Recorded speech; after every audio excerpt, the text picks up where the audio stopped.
it's completely unique because I don't know really necessarily how to describe it. And your boy Jay Blastaway blasting off to the moon! What's up, everybody? Just getting out of a screening for Here, directed by Robert Zemeckis. Hopefully I'm saying his last name right. The movie was like unlike any movie I've ever seen. Having said that, I'm not sure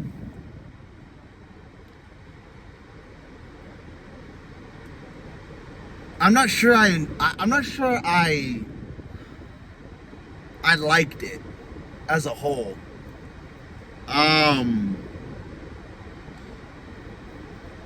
It's a very ambitious film because it takes place throughout like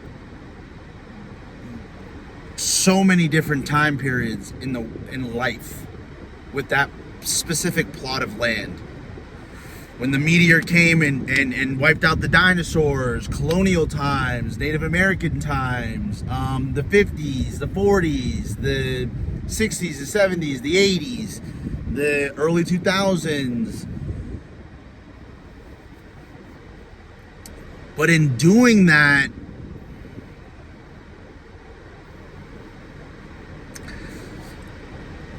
there's so many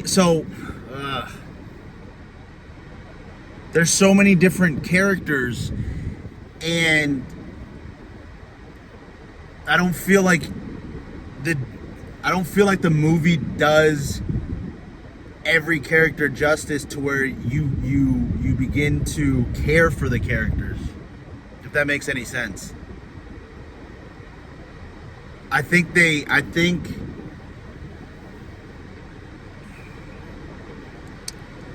don't know. It just didn't do it for me because they don't allow you the chance to become emotionally invested with the characters.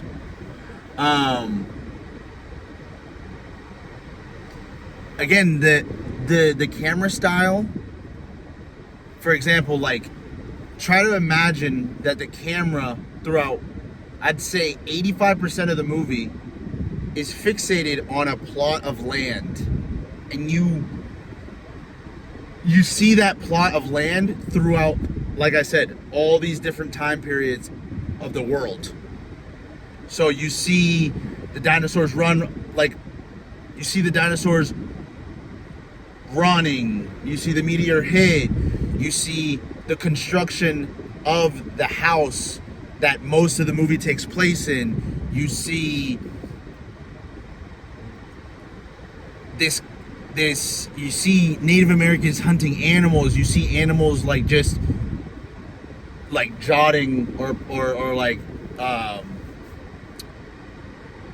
just running or walking on that plot of land, and then it ultimately all accumulates to then when the house is built,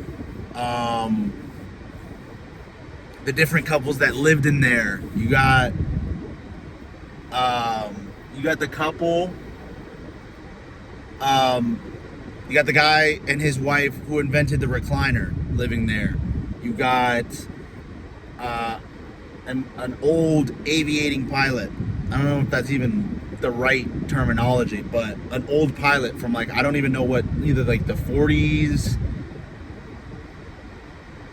50s, maybe even earlier, and his wife. And then you get Al, who is a war veteran, and Rose, who are the parents of Tom Hanks. And you also have a couple with their son in present time that live there, that I think bought the house once Tom Hanks' character Richard puts the house on the market.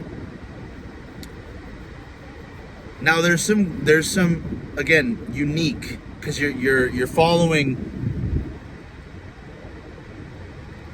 all those different characters' lives in that house, and you see key moments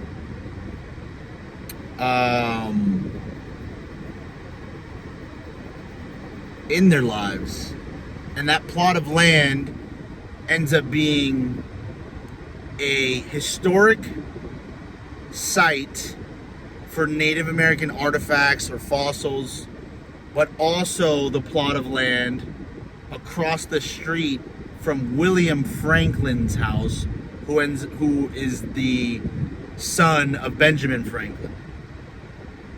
So that house and plot of land in itself, you find out throughout the movie, it has a lot of significance.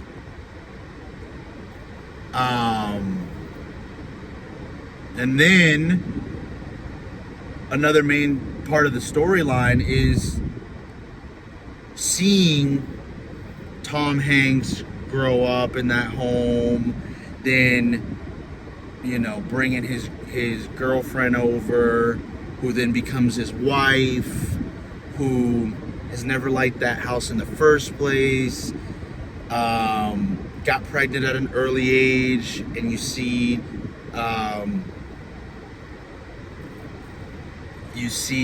Al, the veteran, and Rose, his wife, older now, and how they reacted to it, and all of them living together in that house, raising Vanessa, which is Tom Hanks' daughter, and Margaret, his girlfriend that then becomes his wife. You know, like I said, she never liked the house. But it's funny, one of the early scenes, you see her and Tom Hanks dancing together, and he goes, this is like when they're in their teens,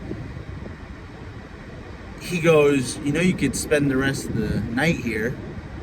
And they're dancing, slow dancing together, and she looks at him and she goes, I think I could spend the rest of my life here. And then, again, it's completely unique because I don't know really necessarily how to describe it, but like, the camera never moves. And all that happens are like overlapping, so like a bunch of rectangles or squares will pop up and then show different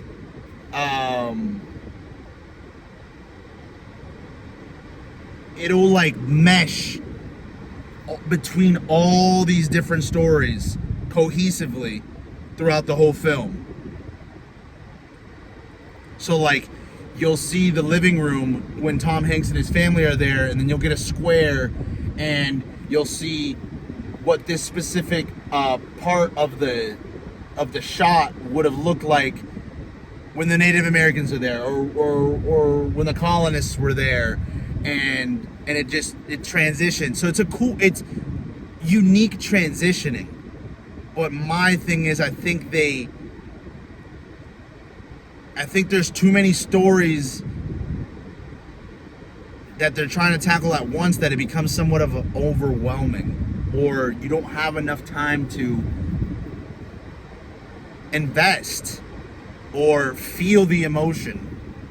Now, don't get me wrong, you see the evolution from a teen to then an old man of Tom Hanks and his wife.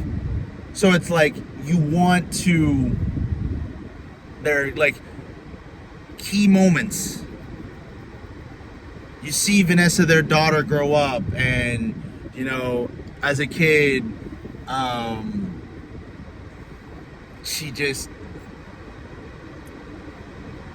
she kept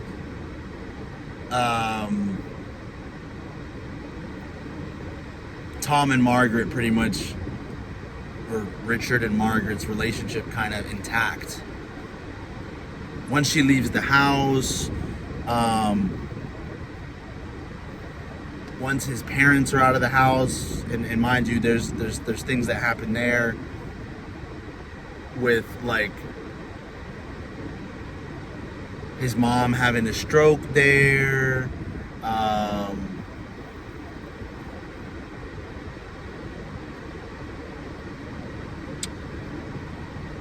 This video is different from The Wild Robot. Like, again, there's so many different transitions in this movie that it would be hard to.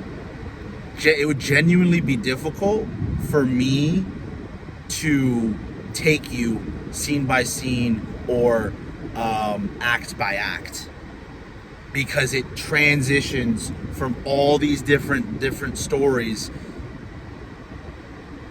randomly, it feels like. And then towards kind of like the middle section and the last part of the section, it starts to then become a little bit more planned, or the transitions start to somewhat matter.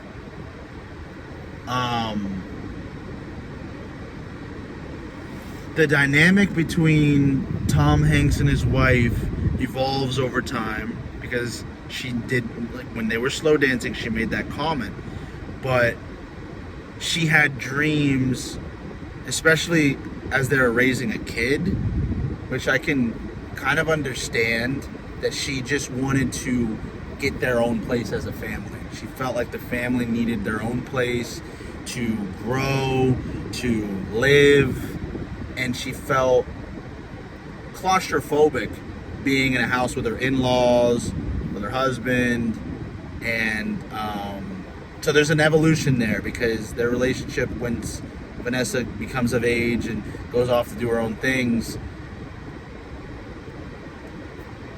there's they're now having to address their problems, and they end up splitting up. And, you know, Tom Hanks' character is left in that house by himself. And throughout the movie, when he was younger, he always wanted to be a painter. And he was painting, and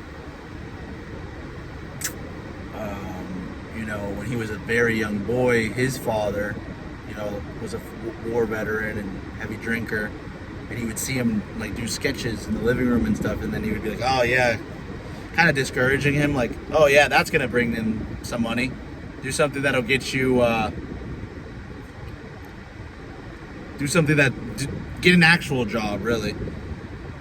And you see him be a dreamer as a young adult and a teenager, saying that he's gonna be a graphic designer, saying that he's gonna be an artist, and then over the course of his life, with things happening, he convinced himself that he had to make money. So he gave up on his dream. So with me not liking the movie and feeling like the execution of it in a way felt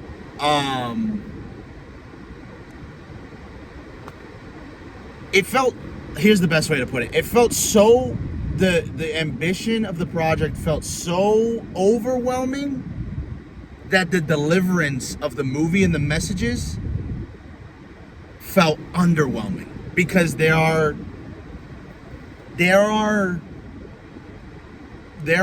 beautiful messages in it of staying true to yourself and dreaming and fulfilling your dreams and working towards them. And, you know, the message of that time flies, and before you know it, you'll reach a certain age where you'll look back and do you want to live in a life?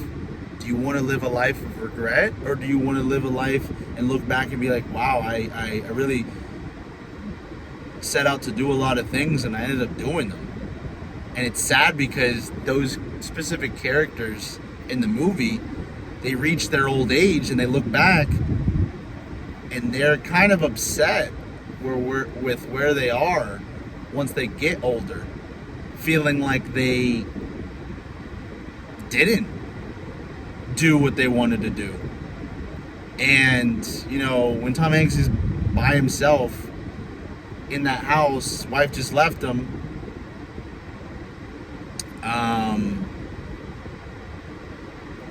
He starts to paint again. And he wants, you know, he there's a scene where he has a bunch of different paintings around. He's been painting like crazy. He's been back in it, in his passion. And then he's on the phone with Margaret about their plans for Thanksgiving, because Thanksgiving, that holiday in this movie, plays a big role, because it's what his mother, the holiday she loved the most, because everybody was like around the table and she could cook for all of them. But anyways, she's calling to ask him what his plans are for Thanksgiving. He goes like, I don't have any plans, you know. Vanessa, our daughter, she's gonna go spend it with her husband and her husband's mom, so I'm probably just gonna skip it. She ends up offering to come and spend Thanksgiving with him, and they have Chinese, and it's like, I think I want to do a new tradition where we start by eating the fortune cookies before. I can't remember what her fortune was, but his fortune was that an old love would be returning to him.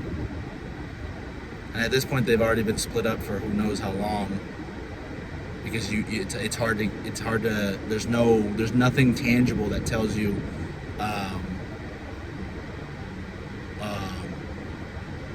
what year it is or how long has passed in between scenes, other than like a couple birthdays and like the news on the TV, because the TV is always changing from like the 50s, 60s, 2000s. So it's like, if you were to like dissect scene by scene, you could probably pinpoint where we are and what year we are. But like I'm saying, sometimes it's hard to kind of pinpoint the time jump. But they have that dinner, he reads her that fortune, and she goes, no, I'm sorry. So it's sad there, because he's finally chasing his dreams at an old age, and tells her that he thinks he's going to finally sell the house, which is something she would have loved to hear in the early days, because that was a big issue for her. She did not want to be there, and yeah, she wanted out. But the last scene,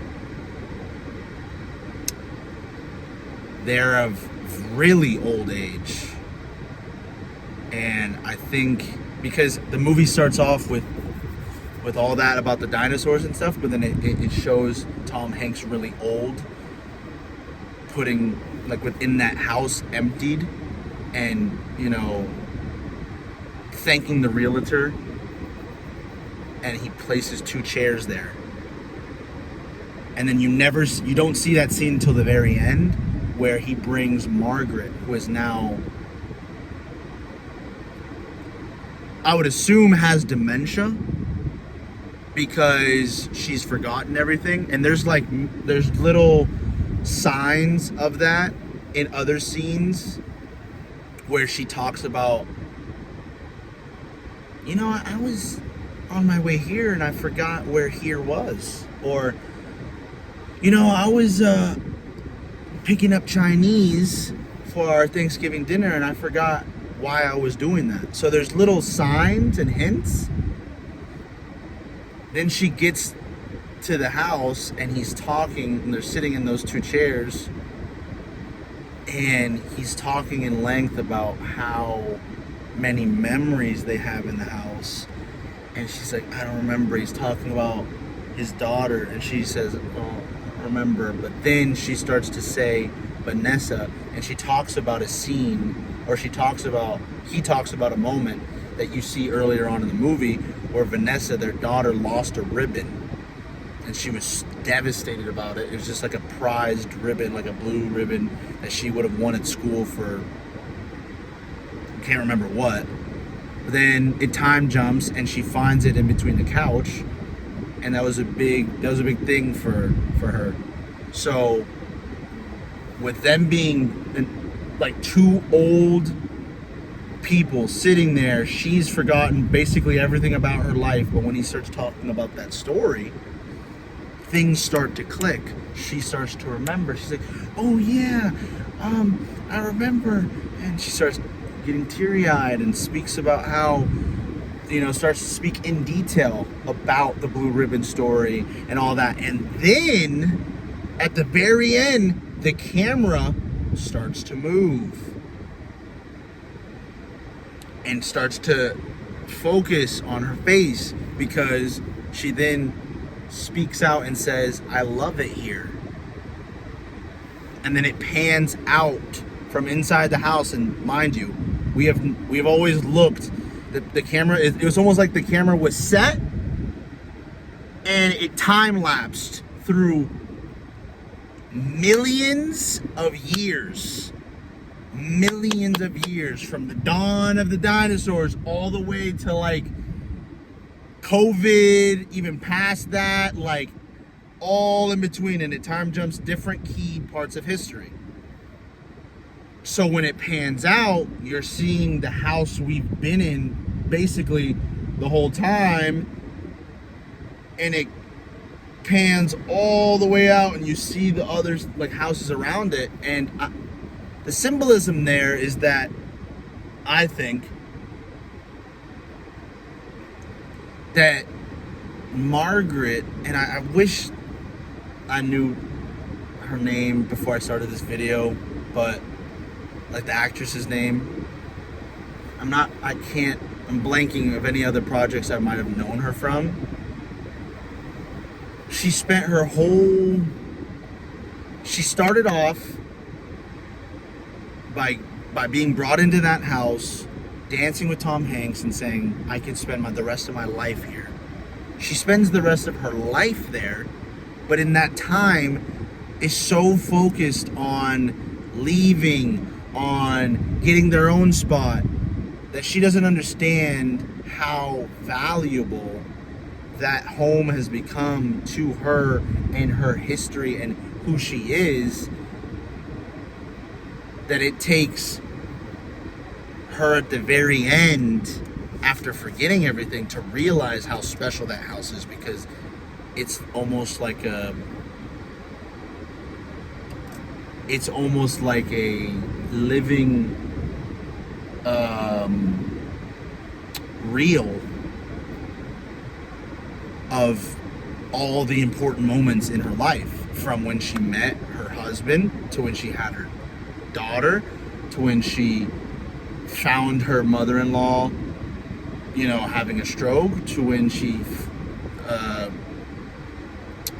had the house to herself finally to raise their daughter, to then having her father-in-law come back and take care of him in his old age, to then it's a bunch of different things in her life. So yeah, there's definitely a uniqueness to it,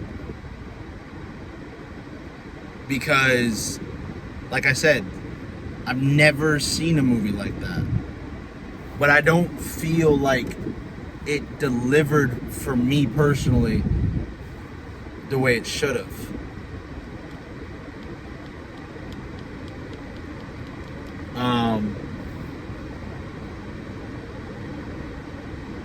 Yeah, that's why it's very tricky, because I wouldn't. It's too ambitious, way too ambitious, and God only knows that Tom Hanks and that actress are old. So they use technology for some scenes to like modify them and make them look younger. So they were trying to play characters from like 18 to like 80. Like that's the time period in which they were playing these characters. I just feel like it was too ambitious. the idea is very unique. It's never been, at least in my opinion, I don't think it's ever been done like that. But I just don't think that it landed with me. That's why I had to speak in length about the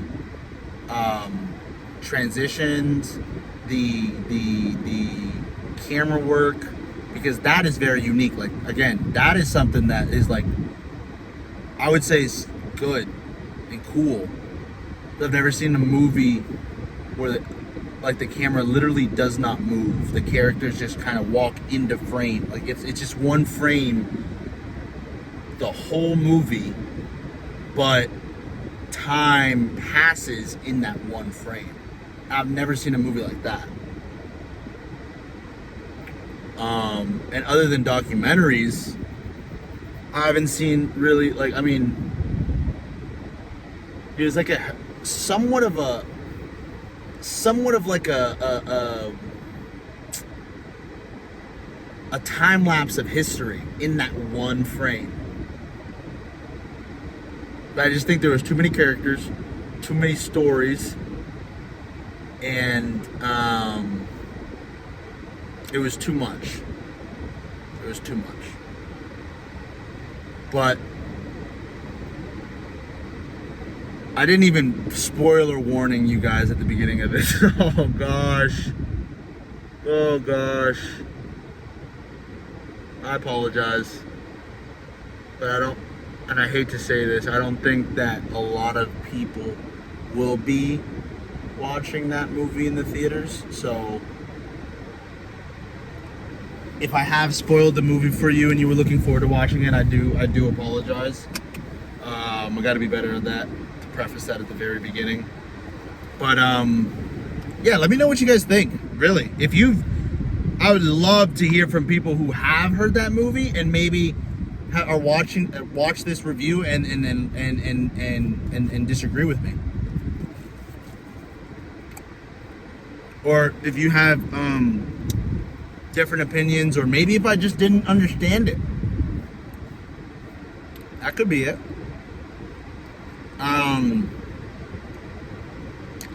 I think there isn't a bigger message than time flies and regret and chasing your dreams.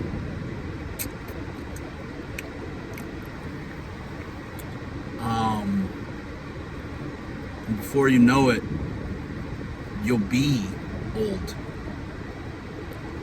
Just take advantage of every opportunity. Take risks, take jumps. But again, I would be very interested to hear from the people that have watched this movie and love it. Because I don't love it.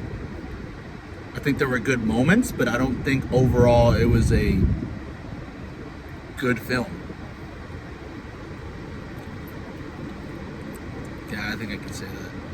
I don't think it was a well executed film. It's very ambitious. There's cool ideas, unique artistic styles, but I don't think it executed the way they were intending. I don't think it was well executed. So, yeah. Please, I'd love to hear from anybody, even if you haven't watched the movie. If you like these reviews, if you want to see me watch something, if you have any recommendations for movies, I'm always looking for them. Just drop them in the comments. If you have any recommendations for these style videos, if you like what I'm doing, if you like the format, if you have any ideas for me, or if you just want to talk cinema, leave a comment down below. Love to hear from you guys. Yeah. Here, the movie does not get Jay Blastaway's stamp of approval.